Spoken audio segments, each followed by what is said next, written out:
is finding a running mate. And we know this historically fast vetting process is underway for candidates such as North Carolina Governor Roy Cooper, who she's known for many years, people like Pennsylvania Governor Josh Shapiro, Arizona Senator Mark Kelly, Michigan Governor Gretchen Whitmer, and several others. All of these candidates who could help her in different ways, in different places, with different voting blocks.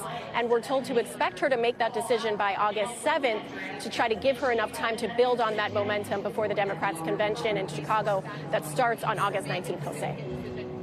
And meanwhile, Peter, let's talk about that Oval Office address by the president. He discussed what he saw as his many achievements, reaffirming his support for the vice president. What we didn't hear a lot of was why he changed his mind and how he changed his mind on running for re-election. Yeah, Jose, I think that's right. You'd have to read between the lines a little bit here. The president, his aides had promised that he would explain his decision to withdraw from the race, the first since LBJ to do so as a president with the second term before them if they liked. The president didn't say if it was an issue of health or bad poll numbers, but I think the takeaway was that it was clear that he was being pressured by the Democratic Party and didn't think he could have a two-front war against his party on one side and against Donald Trump on the other. He talked about the desire to unite the party and to unite the country. He called it the privilege of his life to serve this nation for 50-plus years. This is not a farewell address, but it did have that feel. He'll have many other sort of goodbyes over the course of the next 6 months here. And here's part of what he said last night and part of how he praised Kamala Harris as well. Listen. I revere this office, but I love my country more. There is a time and a place for long years of experience in public life. But there's also a time and a place for new voices, fresh voices. Yes, younger voices. And that time and place is now.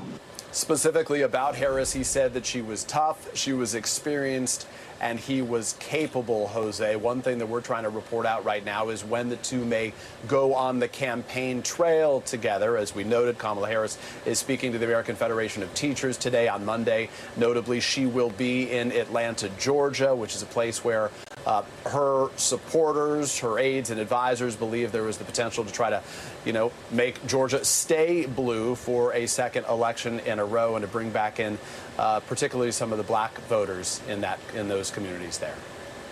And Peter, I mean, the president is still president. Is there any indication that he is going to be doing any more activities related to that part of his job going forward?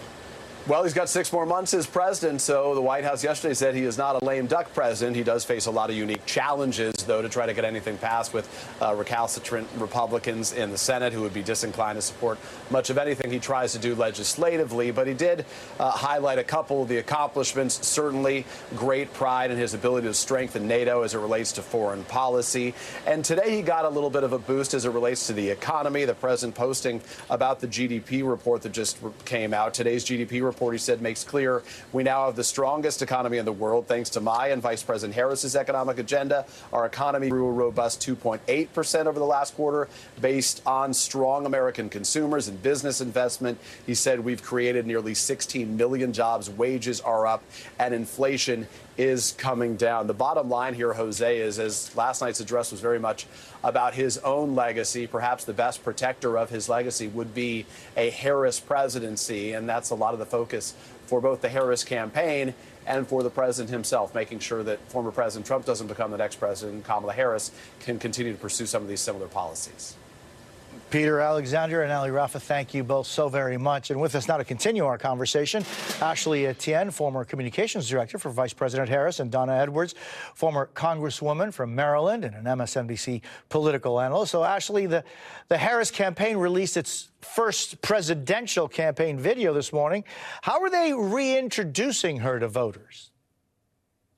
They're focusing primarily on her, not just her personal background, who she is, her biography, but they're striking a much more aggressive tone. I mean, not just in the video, but even in the press release they released this morning. The headline was a statement about a 78-year-old criminal's appearance on Fox News. So they're in fight mode right now, and they're really trying to draw the distinction between, what Donald Trump represents, which is the past, and what she represents, which is the future. Yeah, I mean, and Donna and Ashley was talking about that the Biden and I should say the Harris campaign reacted to Donald Trump being interviewed this morning. He spoke at length about the vice president. Here's some of that. Listen to it. She's the most radical person probably that we've had in office, let alone the office of the presidency. She was a horrible campaigner when she ran. You know, she ran against Biden. And I thought he was terrible, but she was terrible. She was horrible. And she was the meanest person up there. You know, she was meaner to him than anybody else. What do you make of this line of attack against the vice president? Well, I think what we're listening to both from Donald Trump and for all of his allies across the country is they're scrambling to try to figure out how to attack this very accomplished vice president. And she has grown so much over these last several years, both in her office as vice president, but also on the campaign trail. And I like the aggressive tone because I think it's going to make it very difficult for Donald Trump, as you could hear, to really pigeonhole her and label her because she's going to come right back at them. And so I think Republicans are scrambling right now. This is not the race that they planned, and they don't have any idea how to go after this woman who is going to come after them and lay out a vision for the future. And actually, the vice president needs to choose a running mate before August the 7th in order to be on the ballot in all states. NBC News reporting there are at least 8 names under consideration. What should the vice president be looking at when it comes to choosing a running mate? Jose, if you don't mind, I'd love to go back to really punctuate the Congresswoman's point.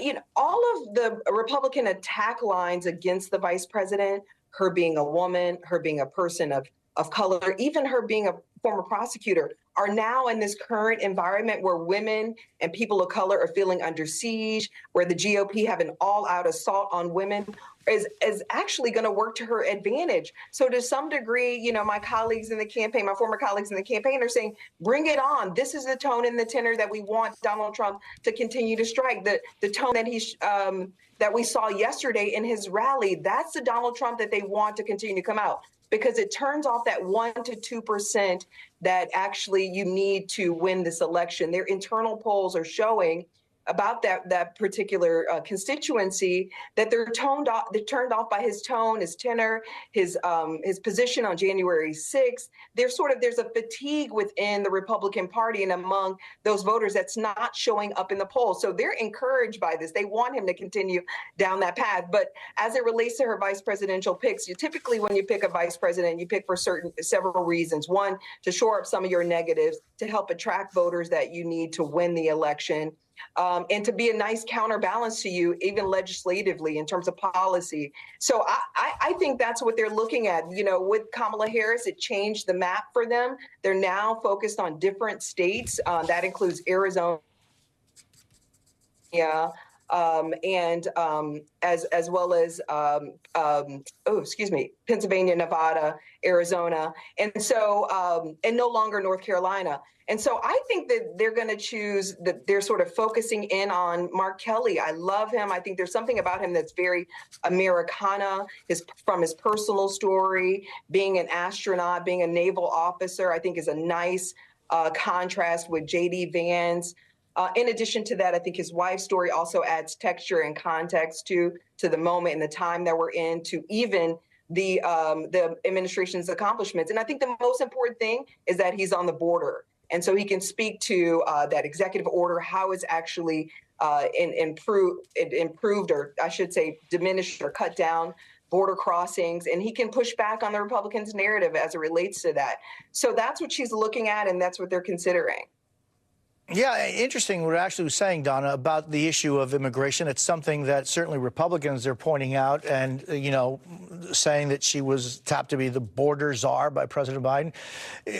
He didn't name her as border czar. What he did is put her in charge of the root causes of immigration, and those are two different things. But the reality is that there has been a humanitarian crisis of really historic proportions in our country over the past 3.5 years. How do you think, Donna, that the vice president should handle this specific issue?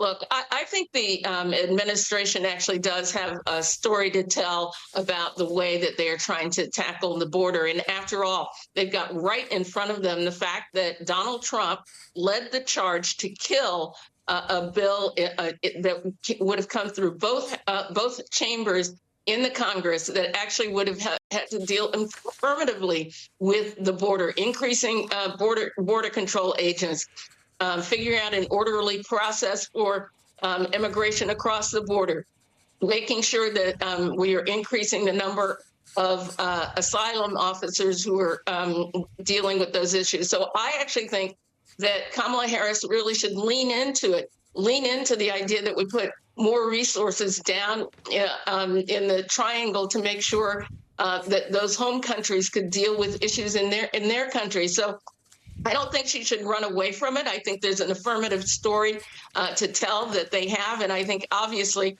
having a running mate who could do that would be helpful as well, but not exclusive. So I think she's got a lot of choices in front of her on this issue, but she has a lot of choices in front of her in terms of choosing a vice president. Look, she was a vice president to somebody who was a vice president. She understands the job. Her president that she worked for understood the job. And I think that she's going to choose somebody who's going to complement her work as president of the United States.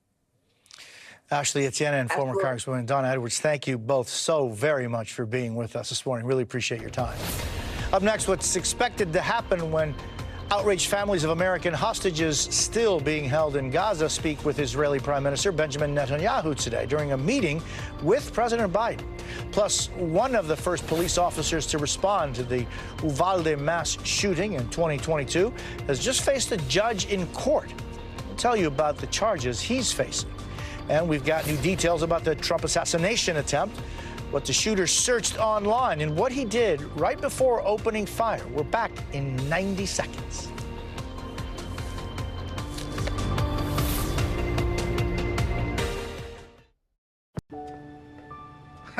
Grandpa and I used to work on this together, and when I'm gone, I want you to have it. Doesn't count. What you need is a will, something you can sign and make official. Start your will at trustandwill.com and make it count. Join us during the anniversary Trunkload event. You'll find truckloads of our top-tier product, including dining options to fit every budget, in stock and available for immediate delivery. Get this classic round table, counter, or standard height with 4 chairs for only $3.95. Add storage with this rectangular table and chairs for only $5.95. Or add a bit of style to your dining room with this beautiful glass top table with padded chairs for only $7.95. Hurry into your local showroom for the best selection. One way to avoid expensive car repair bills is to be a race car driver. The other is Endurance. Endurance saved me more than $7,000. Without Endurance, breakdowns can cost thousands. With Endurance, you're covered. Endurance covers nearly every car on the road. Plus, you pick the mechanic you trust. Act now for $300 off any plan, plus a year of elite benefits and a 30-day money-back guarantee. Call 1-877-204-1084 now. Democracy is egalitarian, which means it's for everyone. But it also, I think, is a divinely inspired gift of our forefathers to show us that we can lead ourselves.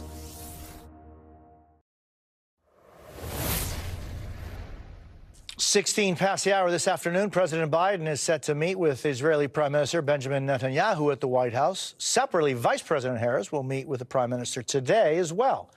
Last night, Netanyahu addressed the U.S.